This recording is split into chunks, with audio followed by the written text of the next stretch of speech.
today we're gonna connect on escalation clause and what that means. So we are seeing these come back into the market as low inventory still persists. So we're getting multiple offers. And so an escalation clause is a tool that you can use when you are up against multiple offers. So I'll just give an example. That's the easiest way for me to explain it to y'all. So let's say there's a property for, call it $500,000, okay?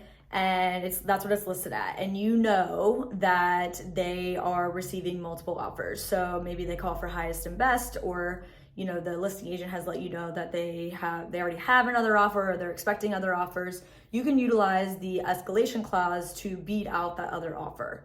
So the verbiage can range. If anyone needs the verbiage, reach out to me. I can share that with you. But basically what it is that, let's say the property is listed for $500,000.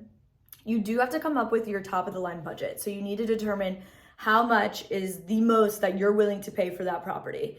Also, if you're getting financing, you have to be very cognizant that when you're getting a loan, you can only get a loan on the amount that appraises. So you have to be careful of that, because if you offer more than it appraises for, you have to bring the difference to the closing table in cash, because the lender won't loan on more than the appraised value, okay? So super important to keep in mind, but a lot of my cash buyers will utilize this. And so how it works is a $500,000 property, I'm gonna offer $500,000. And let's say my top of the line is $575,000, okay? That's the most that I'm willing to pay for that home. So let's say buyer B comes in and they right off the bat offer $520,000. The escalation clause would basically state that I am willing to pay X amount more than buyer B up to my top line budget. So in this example, let's call it, I'm willing to pay, you know, $3,000 more than buyer B, and they offer $520,000. That means that your escalation clause would take you to $523,000, okay? And so you would pay $523 and not $575, which is your top of the line. So that's how an escalation clause works. Keep in mind a few things here. One, sellers don't always choose the offer with the highest amount.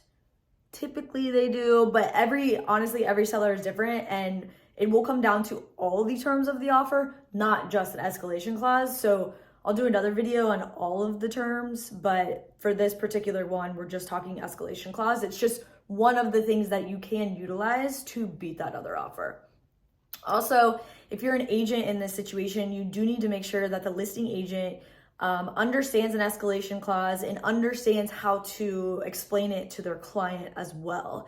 Because if they screw that up and the seller does not explain what this is and how it works, they could be really confused and not go with your offer simply because they're confused and uneducated on how it works. So you do need to ask the listing agent if they know what an escalation clause is and if they're comfortable presenting it to their sellers if you intend on presenting one. So keep that in mind.